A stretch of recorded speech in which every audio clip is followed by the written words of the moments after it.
Wow. All right, we lost one person. Okay. Oh, see. Yes, sir. It somehow this. He took the mic away. Let him have the mic.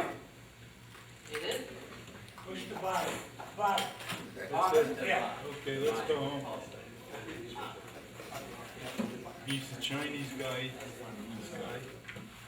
That? He doesn't like what he's saying. Okay, sorry. Yes, sir. Dr. Chang, I understand a lot of what you're saying, and I agree with a lot of what you're saying. I believe that the communist regime in China is definitely different than the Russian communists. They're entirely two different things.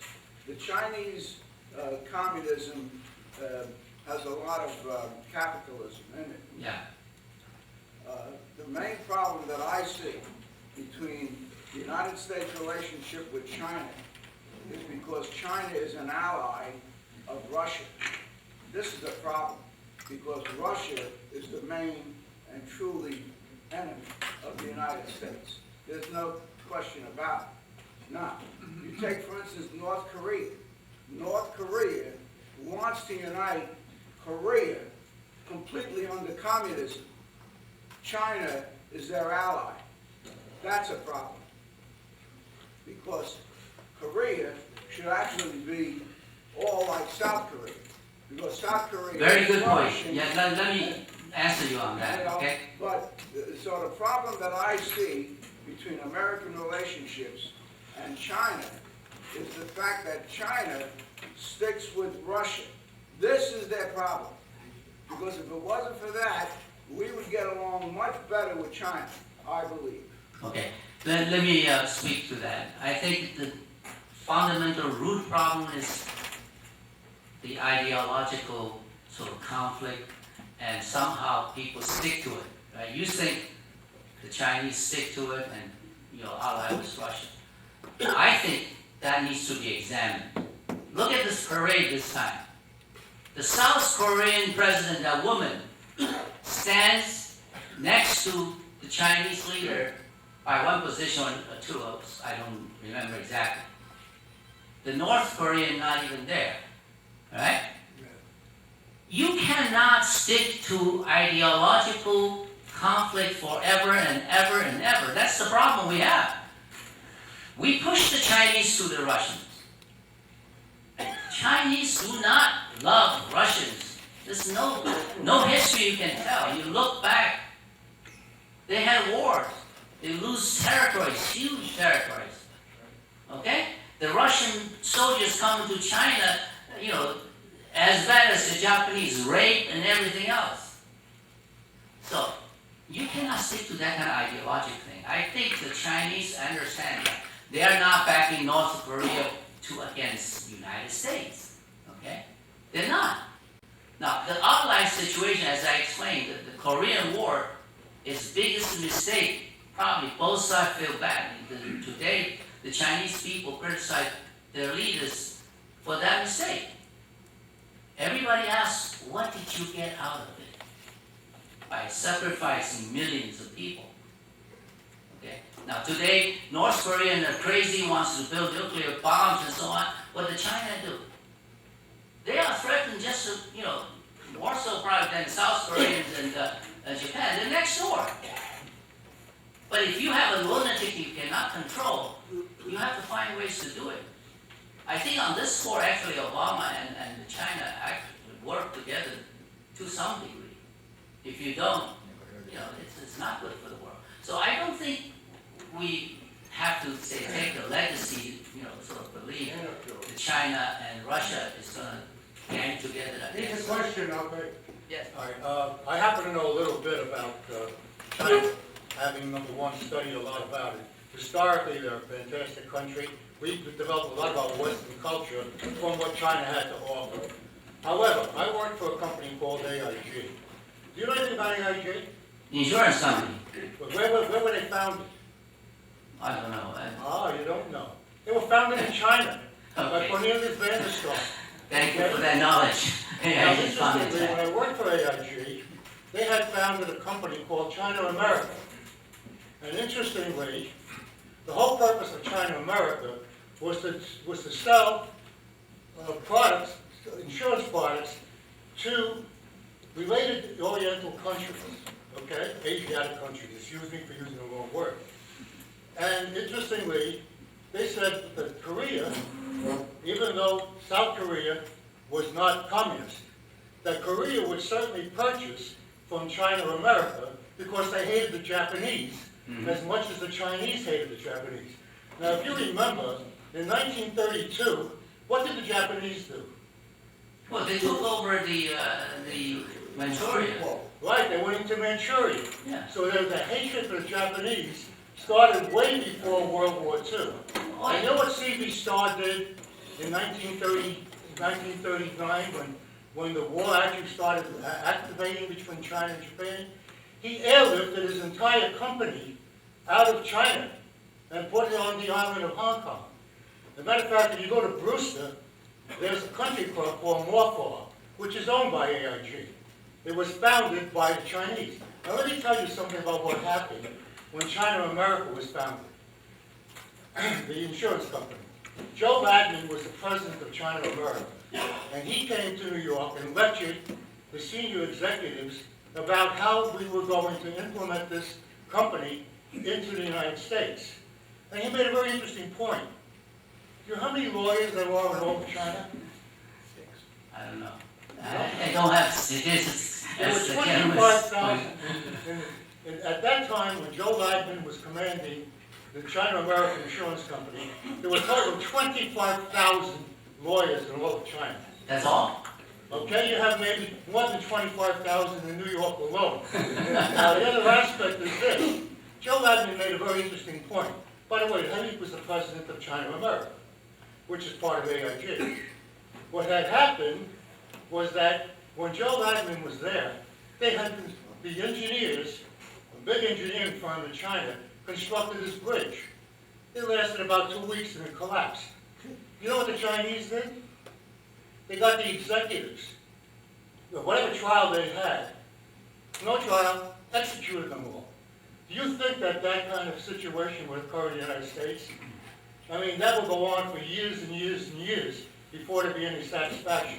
So culturally, China is completely different than the United States. There is a lot of oppression in China. Like the gentleman that said, there's the women's situation. And interestingly, why is China's culture why are they becoming rich? Because the investments that the Americans are making in China is what's promoting their economy. Now, interestingly, let me give you another example. When I retired from AIG, I went to work for the state of New York. And I called on many manufacturers who were no longer in business because transactions were being moved to China. So the other aspect is, I'll give you another example there. What happened is that one firm in particular, their executive officer went over, they used to manufacture these exit signs that you see on airplanes in different languages and so forth.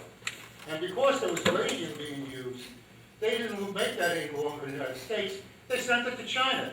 China doesn't have an OSHA. You know what OSHA stands for?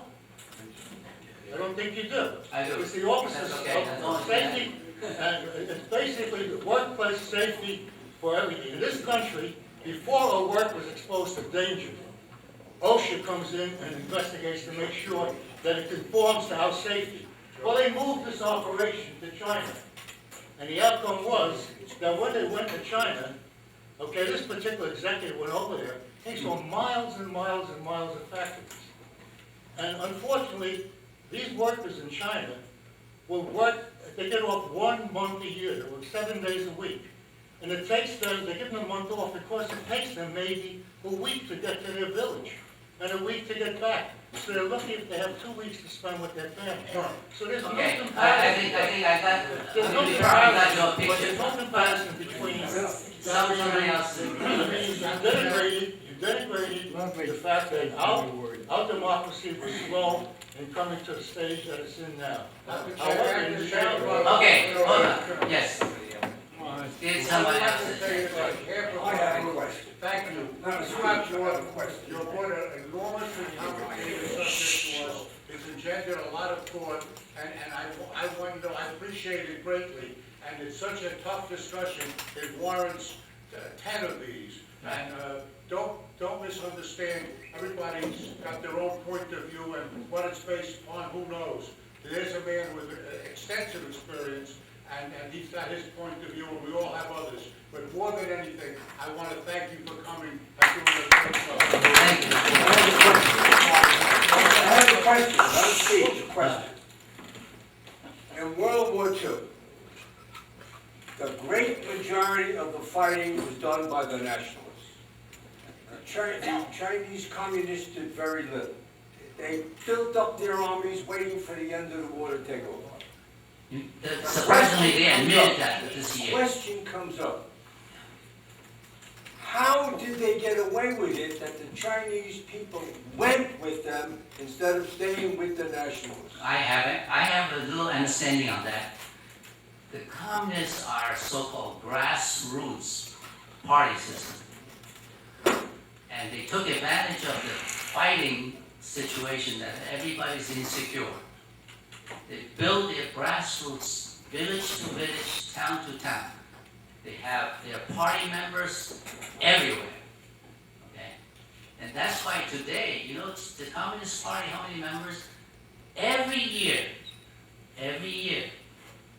70 million new members. The size of it, all right?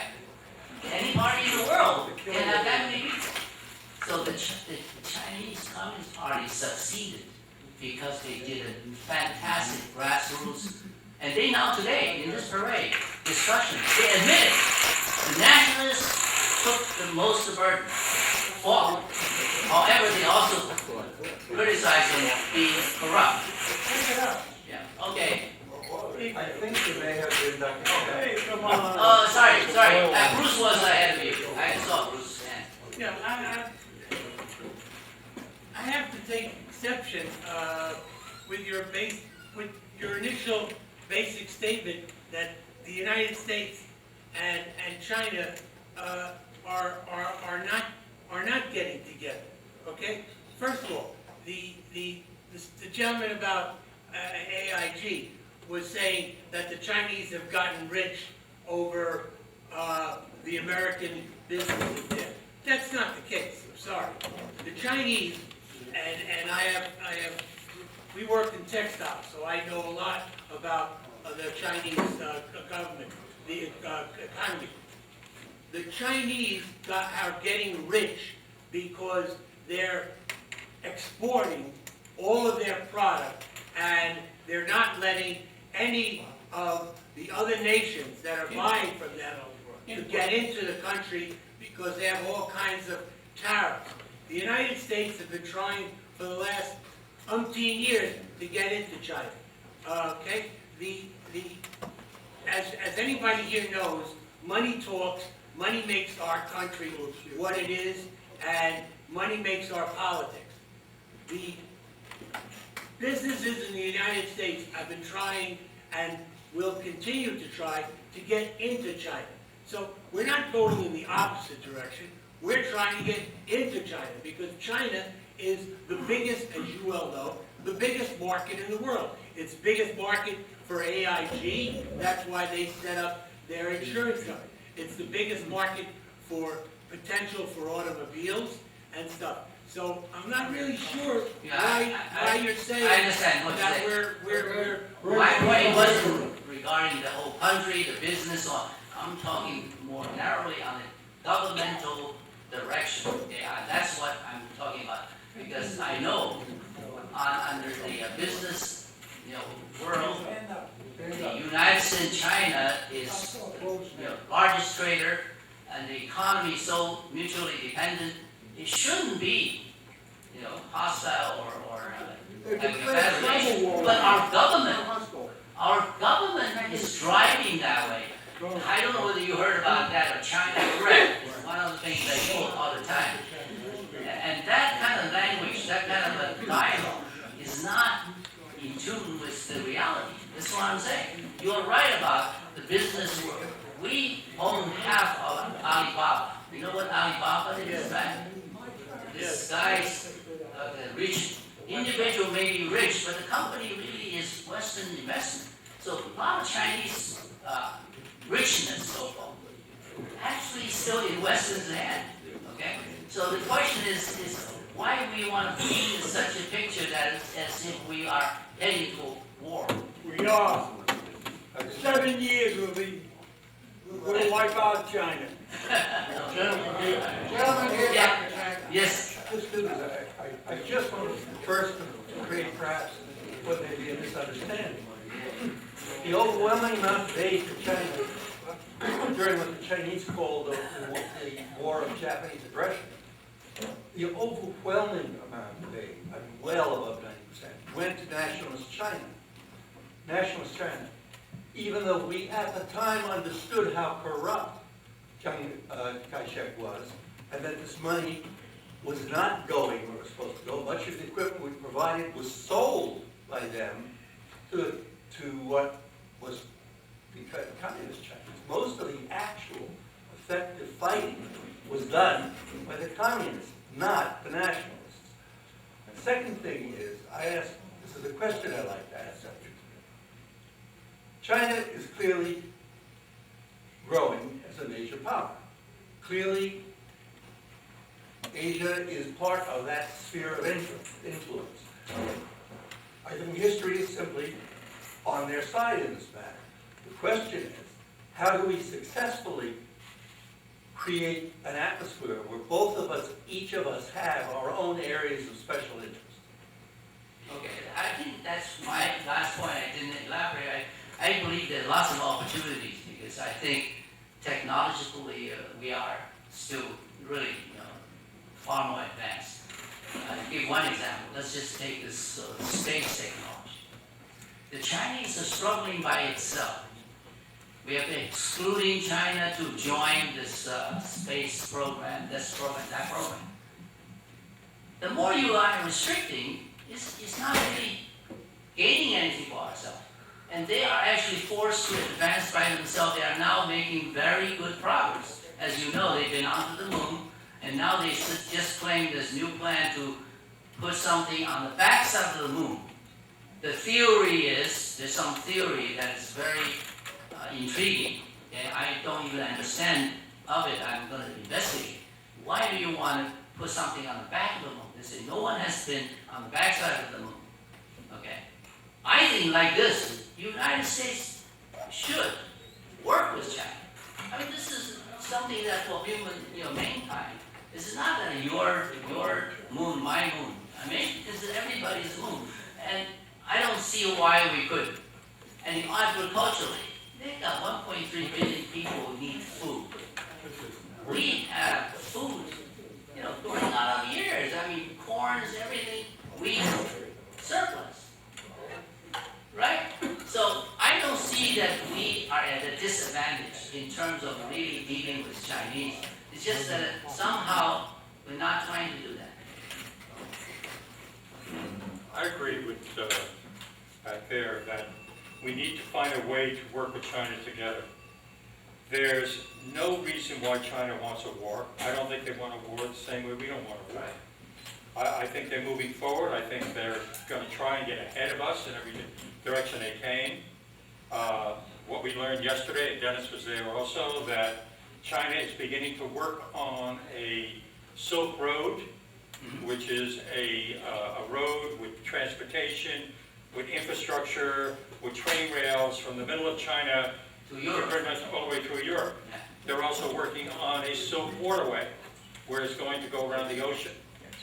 When you do these things, you're not promoting war, you're promoting trade, you're promoting getting together. I think they want to become a major, major player. We can be alongside them as a major player, and I kind of agree with you that unless we say, let's work with them, with all the problems that everybody has been speaking about here, we need to work with them together so we don't end up in conflict. Exactly. They don't want a war, we don't want a war. Our greatest fear, is, as was said here, is Russia. not China. China's a matter of how to get together so we don't get buried. Right. I agree with you. Yes, sir. I'd like to contest something that was said, Bruce, something you said, that China doesn't allow American products into China, they just export. They don't believe in importing.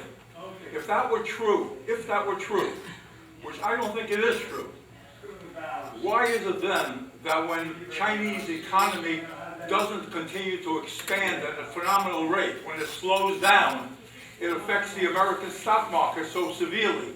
Because it affects the profits of American companies who are selling items in China. That's wrong. That directly contradicts what was said before. We have a tremendous market there, and we sell a lot of stuff to China. We may import more, but we certainly sell a lot. Yeah, you see Buick, how many Buick in this country versus how many Buick in China? That would be the example. Okay, I'm sorry. We do export to China. That's true. The amount of export to China compared to the amount of Chinese export to the United States is insignificant, okay? Their stuff, we have product, but your answer about the stock market has nothing to do.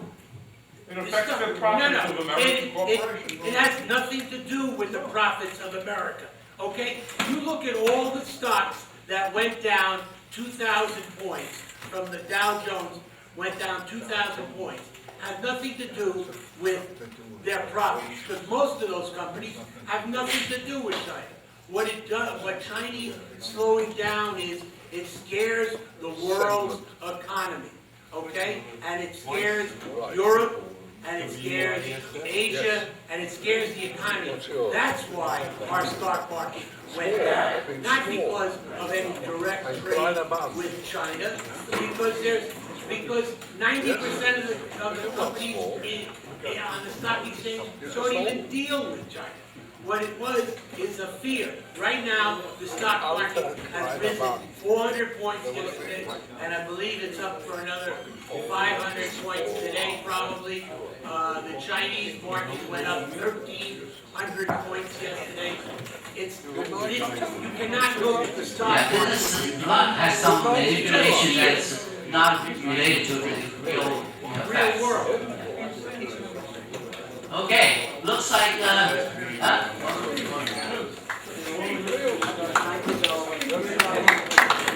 Thank you, Dr. Chang. just a second.